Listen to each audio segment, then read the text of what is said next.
Welcome everybody to a look at one of the latest releases from BFI. It's another 4K limited edition release and it is 1957's Throne of Blood. So this is one of several films that have been directed by Akira Kurosawa, who also did the really rather fantastic Yimbo and Sanjiro. Both of those were also released in 4K by BFI. They also recently released Stray Dog and High and Low on Blu-ray for what I believe is the first time, at least in the UK. So yeah, we've had plenty of his films from BFI as of late, which is only a good thing. So this is an epic period drama clocking in at 110 minutes long. Stars Toshiro Mifune, who was also in the four other films that I've already mentioned from Akira Kurosawa, but he was also in Red Sun and the Samurai trilogy. Takashi Shimura is also in this. He was also in the four other films I've already mentioned from Kurosawa, but he was also in the original Godzilla, The Mysterians, and The Hidden Fortress, another Akira Kurosawa film that hopefully we'll get on 4K at some point. So, returning to their lord's castle, samurai warriors Washizu and Miki are waylaid by a spirit who predicts their futures.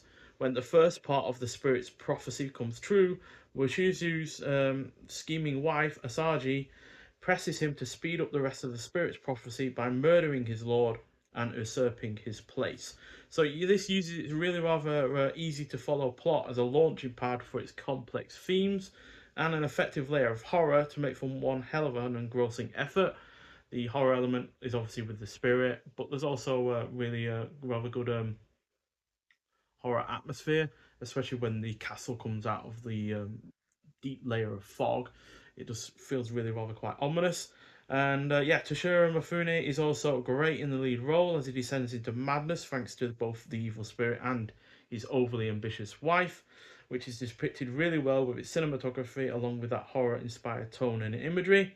The rest of the cast is also really good. The score is superb, it has solid production value, the pacing is on point, and it is quite frankly the perfect length. It does really show that as great as Akira Kurosawa was with the epics, like Seven Samurai, for instance, being 3 hours long, he's also more than comfortable with a sub 2 hour long film. So yeah, he's really is capable of doing either one or the other, and yeah, this doesn't feel rushed because of its length. It doesn't feel overly long because of its length. It is literally just perfect. So yeah, we've got a semi decent slipcover with this. It's nothing hard or anything like you've seen with like other 4K releases from say Arrow Video, but it's still decent enough. And yeah, it seems hard wearing to a decent degree. And then you got the what I believe is the original artwork on the front,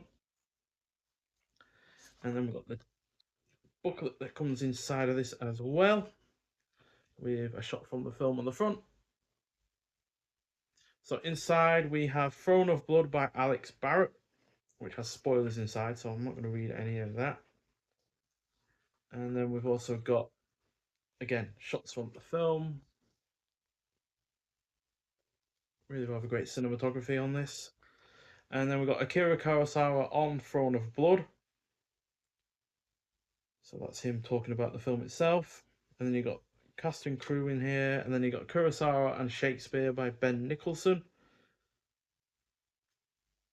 And then you've got a Throne of Blood, The View from 1958 by Kenneth Cavender. So a more contemporary review of the film. And then we've got special features on this as well. So we've got an introduction by Sir Ian McKellen from 2016 in colour. That's 2 minutes long. That can precede the film if you so wish. You've also got Akira Kurosawa. It is wonderful to create Throne of Blood. That's from 2002. That's 23 minutes long. So that's a documentary about the making of Throne of Blood, featuring interviews with Akira Kurosawa, production designer Yoshiro Muraki, and no performer Michiro Honda, and actor Isuzu Yamada as well. You've also got commentary on this, which is by Michael Jack. Yeah, I thought I said Jack then. Then you got famous scenes from Shakespeare number 2, Macbeth Act 2, Scene 2, and Act 5, Scene 1. That's from 1945 in black and white, 16 minutes long.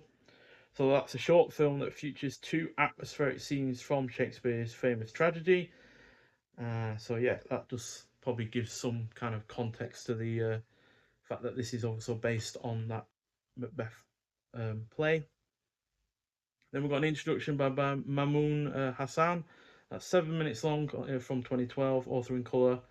So Mamoon Hassan was a director, producer, and screenwriter. He was head of production at the BFI, where he was instrumental in getting films like the Bill Douglas trilogy and Pressure made.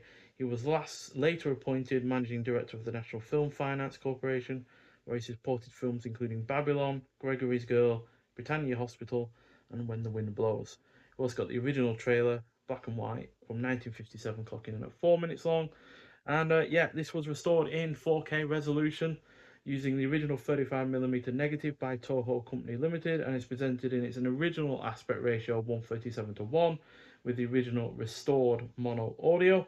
Audio and visual and picture quality is really rather good. It certainly looks that bit better than the older Blu-ray that I had for also from BFI. That was part of a Akira Kurosawa collection, which is where I also had Yojimbo, Sanjiro, and Seven Samurai in as well. I think the only one out of that lot now is the Hidden Fortress that we've yet to get on a new restored release. There is the disc itself. There is no reversible artwork, and I'm pretty sure I already recounted all of the extras on this. Yeah, it's helpful when it's in the booklet because it's easier to read in a booklet than it is on the back of the case, which is obviously usually a much smaller writing. So, yeah, overall, this film is excellent. It's 4.5 out of 5 from me. It's one of my favorite Kurosawa films, and yeah, it's a really, really good mix of period drama, samurai film, and you got that dash of horror on there as well, which really does help set it apart from Kurosawa's other efforts from the 50s. So, yeah, really, really great film. If you have seen it before, though, I'd like to hear your thoughts on it. But thank you for watching, and I'll see you in the next one. Bye.